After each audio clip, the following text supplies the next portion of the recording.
Hello friends, आप सभी का स्वागत है आपके अपने यूट्यूब चैनल के ऊपर। तो अभी तक हमने बहुत सारे टॉपिक कवर किए हैं। तो आज एक और टॉपिक है व्याकरण का, जिसका नाम है वाक्य। तो वाक्य के बारे में इस वीडियो में हम डिटेल में जानने वाले हैं कि भाई वाक्य किसे कहते हैं, वाक्य के कितने प्रकार हैं, वाक्य के प्रकार के अंदर डिटेल में जानेंगे। उसके बहुत सारे एग्जाम्पल मैं आपको देने वाला हूँ। और अगर आप चैनल पर नए हो तो चैनल को सब्सक्राइब कर लीजिए और फॉलो कर लीजिए। Welcome friends. वाक्य, सबसे पहले हम जानेंगे कि वाक्य किसे कहते हैं। शब्दों के एक सार्थक समूह जिससे वक्ता का भाव स्पष्ट हो जाए उसे हम क्या कहते हैं? वाक्य कहते हैं। तो उसे वाक्य कहते हैं। उसके अलावा हम ये भी कह सकते हैं दो या दो से अधिक सार्थक शब्दों का जो समूह होता है जिससे किसी भाव या फिर विचार को हम व्यक्त करते हैं उसे भी वाक्य कहा जाता है। वर्ण जो है वो भाषा की मूलभूत इकाई है, मतलब वो मूलभूत है। और वर्णों के मेल से शब्द बनता है और शब्दों के मेल से वाक्य बनाए जाते हैं। तो वर्ण जो है वो सबसे छोटा है। अब वाक्य के भेद, तो वाक्य के भेद के आधार पर बात करने से पहले वाक्य के अंग के बारे में बात करते हैं। वाक्य के दो अंग हैं, एक है उद्देश्य, दूसरा है विधेय। उद्देश्य और विधेय को समझना बहुत ज्यादा जरूरी है फ्रेंड्स। उद्देश्य की बात करें तो वाक्य में जिसके विषय में कहा जाता है उसे उद्देश्य कहते हैं। जैसे साहिल पढ़ता है, ठीक है, तो साहिल के बारे में बात हो रही है कि साहिल क्या कर रहा है, तो पढ़ रहा है, तो साहिल है वो हमारा उद्देश्य हुआ। उसके अलावा बात करें तो बुलबुल ने गाना गाया, तो बुलबुल बराबर वो गाना गा रही है, तो बुलबुल के बारे में बात हो रही है और उद्देश्य बुलबुल हुई और गाना गाया वो हमारा विधेय हुआ। माँ बाजार जा रही है, तो माँ है वो हमारा उद्देश्य और बाजार जा रही है वो हमारा क्या हुआ? विधेय हुआ। तो उद्देश्य में कर्ता मुख्य होता है, कर्ता। दूसरे शब्दों में कर्ता को हम सब्जेक्ट भी कहते हैं, सब्जेक्ट। इससे कर्ता के विस्तार को भी हम सम्मिलित कर सकते हैं। तो आपको ध्यान रखना है कि उद्देश्य के अंदर मुख्य रूप से कर्ता होता है। उसके बाद बात करें विधेय की, तो विधेय यानी वाक्य के उद्देश्य के विषय में जो कुछ भी कहा जा रहा है वो हमारा विधेय है। जैसे साहिल पढ़ता है, तो साहिल के बारे में क्या बात हो रही है? पढ़ता है, तो वो हमारा क्या हुआ? विधेय हुआ।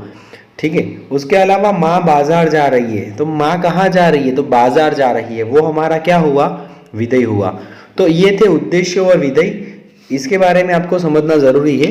उसके बाद करते हैं वाक्य के भेद। तो वाक्य के फ्रेंड्स दो भेद हैं, एक है रचना की दृष्टि से, एक है अर्थ के आधार पर, अर्थ की दृष्टि से। तो सबसे पहले अर्थ के आधार पर बात करें तो अर्थ के आधार पर वाक्य के टोटल 8 प्रकार है। 8 प्रकार है। उसमें है विधानवाचक, निषेधवाचक, प्रश्नवाचक, विस्मयादिबोधक, आज्ञावाचक, इच्छावाचक, संकेतवाचक और संदेहवाचक वाक्य। अब इन डिटेल में हम इन सबके बारे में जानते हैं कि भाई इसका क्या मतलब होता है। तो उसके एग्जाम्पल भी मैं आपको बताऊंगा।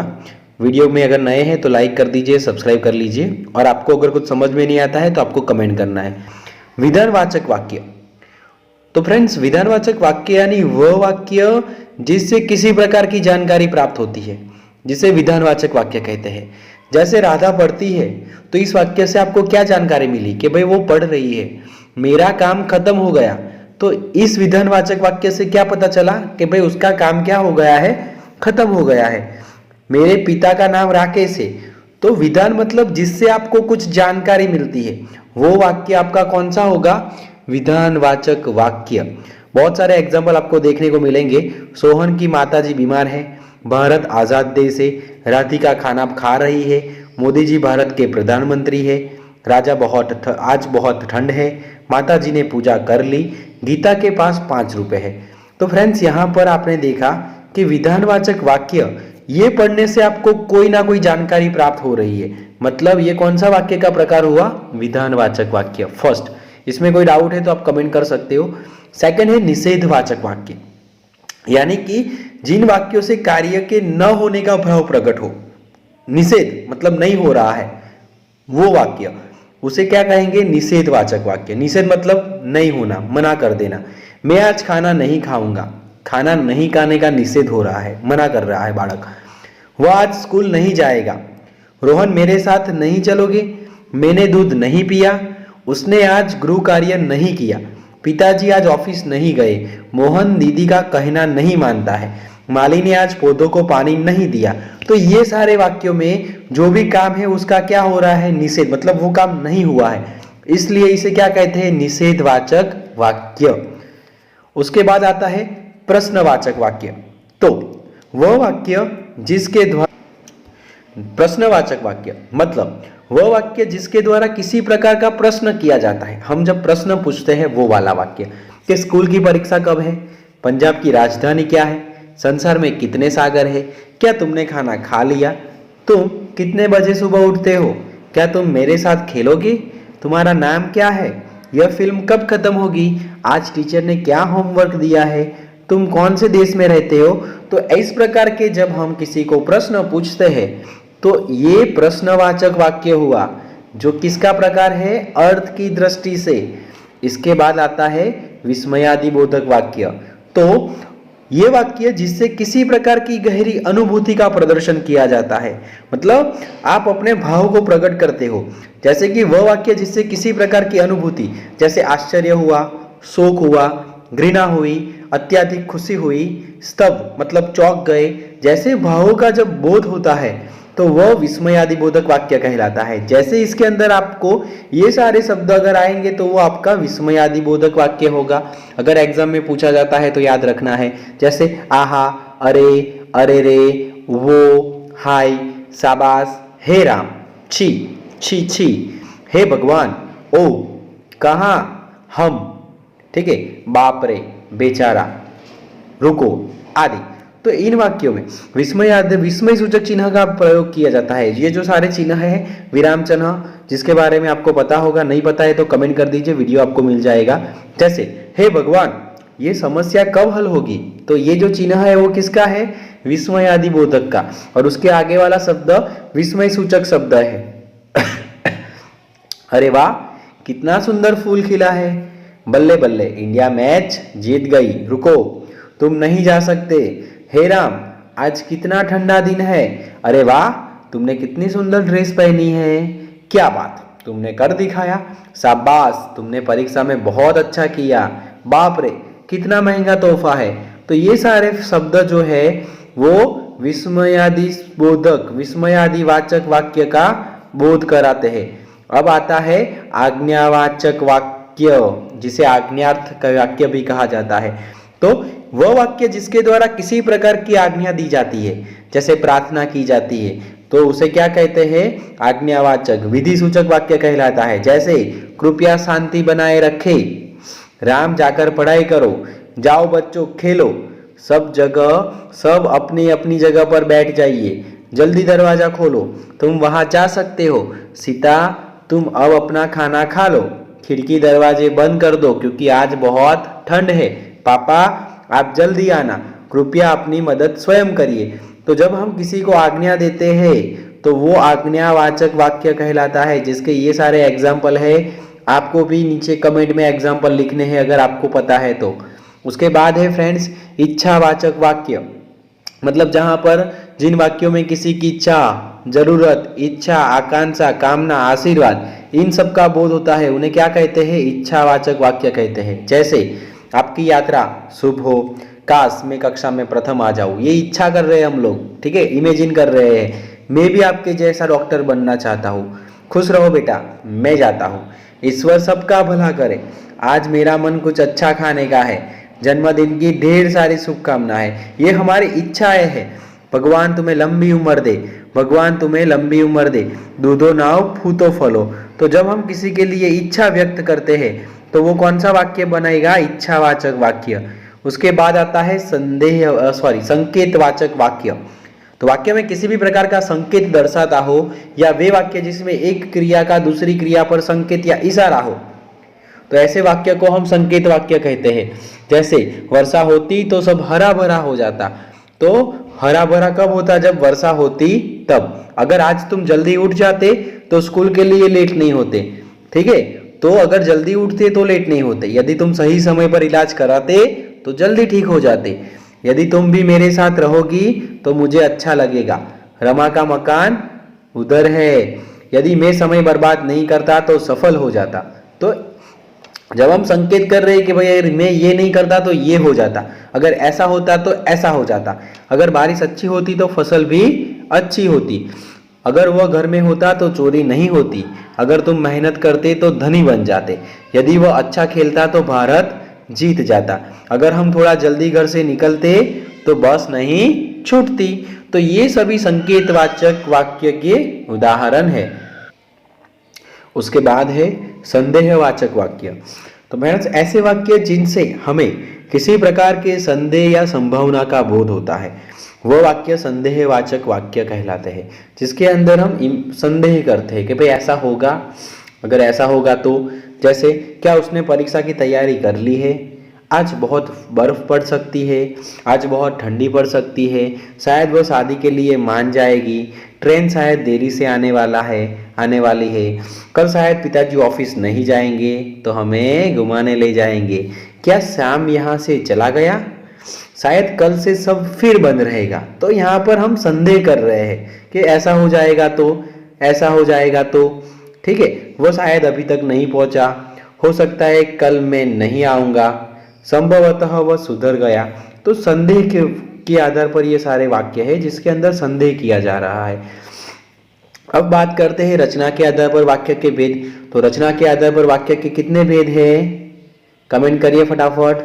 3 भेद है, सरल वाक्य, संयुक्त वाक्य और मिश्रित या फिर मिश्र वाक्य। सरल वाक्य तो ऐसे वाक्य जिसमें एक ही क्रिया एवं एक ही कर्ता होता है, जिस वाक्य में एक ही उद्देश्य एक ही विधेय होता है, उस वाक्य को क्या कहते हैं? सरल वाक्य कहते हैं। वह आगरा में रहता था, रंजीत के पास एक कार है, कोमल कक्षा में प्रथम नंबर से पास हुई है, या कोमल कक्षा 5 में पढ़ती है, ठीक है। तो ये सारे उसके प्रकार है। उसके अलावा हम बात करें तो राम सो रहा है, नेताजी भाषण दे रहे हैं, सूर्य पूर्व से निकलता है, धरती गोल है। तो इसके अंदर उद्देश्य यानी कर्ता एक है और क्रिया यानी विधेय भी एक है। जैसे कि मीना अच्छा गाना गाती है, बारिश हो रही है, माताजी खाना खा रही है, रेलगाड़ी बहुत तेज चल रही है, राकेश ने भोजन किया, पक्षी आकाश में उड़ रहे हैं, ठीक है, आज बहुत गर्मी हो रही है, मीता नए कपड़े लेकर आई है। तो जिसके अंदर कर्ता यानी उद्देश्य और क्रिया यानी विधेय दोनों अगर एक है तो उसे सरल वाक्य कहते हैं। दूसरा हमारा वाक्य है संयुक्त वाक्य। तो जिन वाक्यों में 2 या 2 से अधिक वाक्य या खंड स्वतंत्र रूप से समुच्चय बोधक अवयवों द्वारा आपस में जुड़े होते हैं उसे संयुक्त वाक्य कहते हैं। समुच्चय बोधक हम पहले भी पढ़ चुके हैं, और, किंतु, परंतु ये सारे शब्द समुच्चय बोधकों का उदाहरण है। जैसे राम। मिश्रित वाक्यों की मुख्य पहचान यह है कि उनमें जब, तब, जो, जितना, जहाँ, जैसा, कैसा, यदि, क्योंकि, तो ऐसे सारे शब्दों का प्रयोग किया जाता है। राम सो रहा है और रमा पढ़ रही है, तो और दो को क्या किया? 2 से अधिक वाक्य को हमने एक साथ जोड़ा है। नेताजी भाषण दे रहे हैं और लोग ध्यान से सुन रहे हैं। यहाँ पहले बंजर भूमि थी परंतु अब खेत लहलहा रहे हैं। माँ बाजार गई और फल खरीद लाई। तो ये सारे संयुक्त वाक्य के उदाहरण हैं। मैंने बहुत परिश्रम किया इसलिए सफल हो गया। दिन ढल गया और अंधेरा बढ़ने लगा। मैं बहुत तेज दौड़ा फिर भी ट्रेन नहीं पकड़ सका। राम आया और थक कर सो गया। वह सुबह गया और शाम को लौट आया। बादल गरज रहे हैं और वर्षा हो रही है। राहुल विद्यालय जाता है और मन लगा कर पढ़ता है। तो इसमें आप देख सकते हो फ्रेंड्स कि 2 वाक्य जो है, ठीक है, वो स्वतंत्र वाक्य यानी समुच्चय बोधकों द्वारा जोड़े गए हैं, इसीलिए इनको संयुक्त वाक्य कहते हैं। तीसरा प्रकार है हमारा मिश्रित वाक्य। तो जिन वाक्यों में एक मुख्य या प्रधान वाक्य हो और दूसरा वाक्य उसके ऊपर आश्रित हो उसे मिश्र वाक्य कहते हैं। मिश्र वाक्यों की रचना एक से अधिक ऐसे साधारण वाक्यों से होती है जिनमें एक प्रधान वाक्य होता है और दूसरा उसका आश्रित वाक्य होता है। जैसे जिन वाक्यों में एक प्रधान उपवाक्य या एक से अधिक गौण उपवाक्य आश्रित हो उन्हें मिश्रित वाक्य कहते हैं। यहाँ पर भी हम बहुत सारे एग्जाम्पल देखेंगे। जैसे अध्यापिका ने कहा कि मंगलवार को छुट्टी है, तो किसने कहा? अध्यापिका नहीं, अध्यापिका ने कहा। जब विद्यार्थी शोर कर रहे थे तब अध्यापिका कक्षा में नहीं थी। मतलब दोनों एक दूसरे, जो फर्स्ट है वो मुख्य वाक्य है, प्रधान वाक्य हमारा, और उसके बाद वाला उसके ऊपर क्या है? आश्रित है। जैसे ही भाषण खत्म हुआ लोग अपने अपने घरों को चले गए। तो घर कब गए? भाषण खत्म हुआ तब। तो मुख्य वाक्य, प्रधान वाक्य हमारा कौन सा हुआ? जैसे ही भाषण खत्म हुआ। जो तोता पिंजरे में बंद है वो दाल खा रहा है। तो दाल कौन खा रहा है? वो तोता जो पिंजरे में बंद है। इसके अलावा जब काम खत्म हुआ तब हम सैर करने निकल पड़े। तो सैर करने कब निकले? काम खत्म हुआ तब। तो पहला हमारा मुख्य प्रधान वाक्य है और दूसरा उसका आश्रित उपवाक्य है। जो लड़का कमरे में बैठा है वो मेरा भाई है। तुम अगर अपना काम पूरा कर लो तो हम खेलने जा सकते हैं, या आज यदि बारिश हो तो तुम यही रुक जाना। बाहर अगर धूप निकली हुई हो तो छाता ले जाना। यदि तुम अपना गृह कार्य नहीं करोगे तो अध्यापक से डांट पड़ेगी। जो बच्चा परीक्षा में सबसे अधिक अंक पाएगा वह प्रथम आएगा। जब तुम 12वीं कक्षा में अच्छे अंकों से पास कर लो तो तुम्हें कॉलेज में दाखला मिल जाएगा। और जो बच्चा देर से विद्यालय आएगा उसे सजा मिलेगी। तुम अगर मेहनत करो तो हर चीज आसान हो जाएगी। तो फ्रेंड्स, यहाँ पर हमारा वीडियो खत्म होता है। तो हमने इस वीडियो में देखा वाक्य के कितने प्रकार है, वाक्य के अंदर क्या क्या चीजें हमने देखी। ठीक है, तो वाक्य के अंग देखे, उद्देश्य और विधेय, वाक्य के भेद देखे। 2 भेद है, अर्थ के आधार पर, रचना के आधार पर। अर्थ के आधार पर कितने प्रकार है? 8 प्रकार है। और रचना के आधार पर कितने प्रकार है? 3 प्रकार है। तो चलिए फ्रेंड्स, मिलते हैं नेक्स्ट वीडियो में। तब तक पढ़ाई जारी रखें। ठीक है, खूब मेहनत करें। तो अपना ध्यान रखिए। बाय बाय, टेक केयर, जय श्री कृष्ण।